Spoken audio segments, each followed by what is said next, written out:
Hello? Doctor, help me. I didn't jump from the building. They made me do it.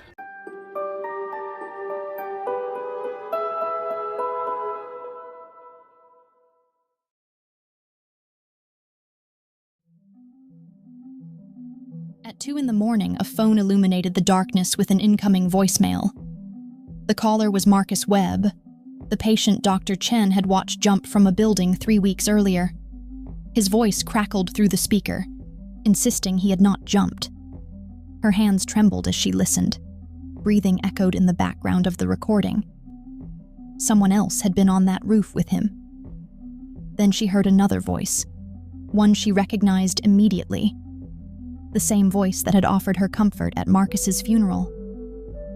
Ice flooded her veins. If Marcus had not jumped, then someone had pushed him. Dr. Sarah Chen had devoted her entire career to helping people process death. Car accidents, terminal illness, suicide. She was the professional families contacted when they needed someone to help them make sense of senseless tragedy.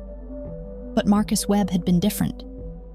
He had been 23 years old when he jumped from his apartment building on a Tuesday night. There had been no note, no warning signs she had overlooked. Sarah had mentally replayed their final session 1,000 times, desperately searching for the moment she had failed him. The guilt had consumed her for weeks, until tonight, until the voicemail that could not possibly exist. She stared at her phone, her hands shaking uncontrollably. This had to be some kind of prank, some cruel joke orchestrated by someone who had known Marcus. But that voice was unmistakably his. The same nervous stutter, the same distinctive cadence. She told herself she was simply exhausted. Grief distorted the mind in strange ways. She deleted the message and attempted to sleep. Her phone remained silent. Not that night, at least. 3 days later, another voicemail arrived at 3:17 in the morning. This time, the caller was Laura Kim. Sarah's breath caught in her throat. Laura had died in a car accident 5 months earlier. Single vehicle collision. The death had been ruled accidental. But Laura's voice sounded desperate and gasping as she revealed that someone had cut her brakes. She urged Sarah to investigate the mechanic shop on 5th Street and claimed her husband had known she was planning to leave him. The message ended abruptly. Sarah's entire body went numb. This violated every law of reality she understood, but she could not ignore it. Not twice.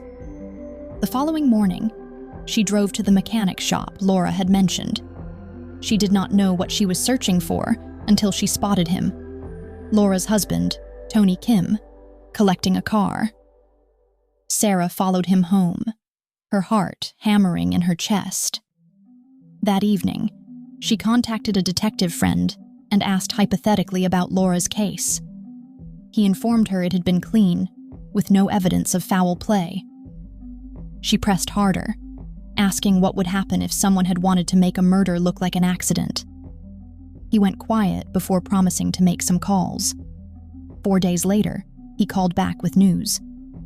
They had re-examined Laura's vehicle and discovered the brake line had been deliberately severed, then poorly repaired to fail under pressure. Tony Kim was arrested within hours. Sarah sat alone in her apartment, staring at her phone. Laura Kim's voicemail had saved her from being forgotten, from having her murder buried as an accident. But that meant the impossible was real. And Sarah had no idea what was coming next. The voicemails did not stop. One arrived every few days, then one every day, then multiple each night. David Tran, who had died of an overdose, revealed that his dealer had deliberately mixed fentanyl into his drugs because he owed money. Monica Reeves, ruled a suicide, explained that her boss had assaulted her, and that when she tried to report it, he had threatened to destroy her career. She directed Sarah to check his office camera footage from March 14th. Each message exposed a hidden murder. Each death had been officially ruled accidental or self-inflicted. Sarah reported every single case to the authorities. The police investigated. Every claim was verified. Evidence surfaced. Arrests were made. The media discovered the story. Headlines proclaimed that a grief counselor had exposed a murder epidemic. Sarah's face appeared on the news. Grateful families thanked her. Prosecutors called her a hero. But Sarah could not sleep. A pattern had emerged that she could not ignore. Every victim had been her patient. Every death had been referred to her by the same colleague, Dr. Raymond Price, the man who had built her practice, the mentor who had taught her everything, and every single victim had been deemed untreatable or beyond help by Price before being sent to Sarah for end-of-life grief counseling with their families. She pulled the files and counted. 17 deaths. All former patients of Price. All deemed hopeless cases. Her stomach churned with nausea. What if these had not been accidents? What if Price had been helping them along toward death? She was about to call the police when her phone rang. A voicemail notification appeared. The number displayed was her own. Her hands shook so violently she nearly dropped the phone. She pressed play. Her own voice filled the room, distorted and panicked. The message instructed her to go back to Marcus Webb's voicemail and listen carefully to who was breathing behind him. The message ended. Sarah's vision blurred as she began hyperventilating. How could she possibly leave herself a voicemail? Was she having a complete breakdown?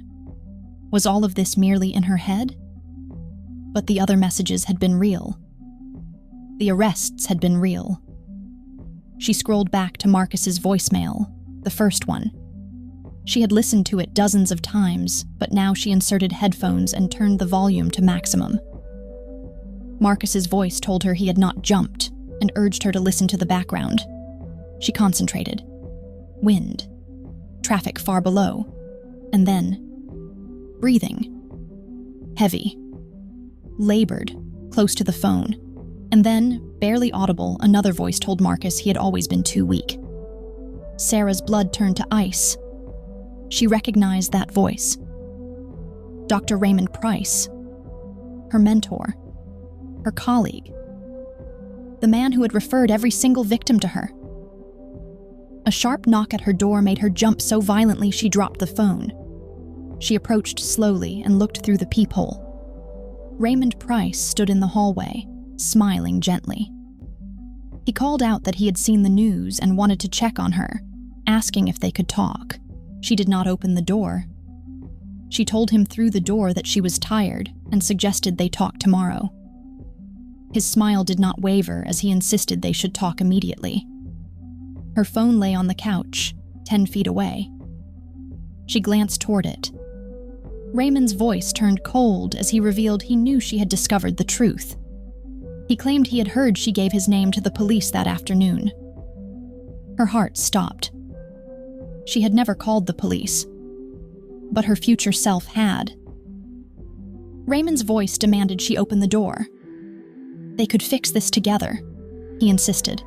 She was never supposed to be involved. She had been his alibi, the compassionate counselor who made the families feel heard and validated. She had made his work easier. Sarah's mind raced. 17 murders. Patients Price had decided were suffering too much. Terminal diagnoses. Severe depression. He had been playing God, ending their lives and staging the deaths to look natural. And she had been consoling the families, legitimizing their grief, preventing any suspicion. She backed toward the kitchen and grabbed her phone. She dialed 911. The door crashed open, the lock shattering. Price stepped inside, his face twisted with rage. He shouted that she had ruined everything. Sarah held up the phone with shaking hands. But before she could speak, it buzzed. A voicemail notification appeared. From Raymond Price. Timestamp, 10 minutes in the future. She looked at Price. He stared at the phone, visibly confused. She played the message on speaker. Price's voice screamed through the speaker, guttural and terrified. Police sirens wailed in the background. He yelled incoherently before the sound of a body hitting pavement cut through the audio. Then silence. Price's face drained of all color. Sarah's voice was steady now as she informed him that she had already called the police 5 minutes ago. They were almost there. His eyes darted toward the window. Sirens echoed in the distance, growing closer. He lunged for her phone. She threw it across the room. He chased after it. She ran for the door. Blue lights flooded the hallway. Dr. Raymond Price was arrested and charged with 23 counts of first-degree murder. The victims had been patients he deemed beyond saving. Patients he had decided would be better off dead. Sarah Chen testified at the trial. Every voicemail was admitted as evidence. Impossible but undeniable. She never returned to her practice. The voicemails stopped after Price's conviction. For 3 months, her phone remained silent. She began to believe it was over. Until last night. At 3:33 in the morning, a voicemail arrived from an unknown number. She stared at the notification, her finger hovering over the play button. Then she deleted it without listening.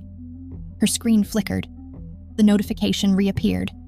The display now read, 47 unheard messages. The phone buzzed repeatedly as the screen faded to black. A whispered voice, distant and desperate, called out that Dr. Chen was needed.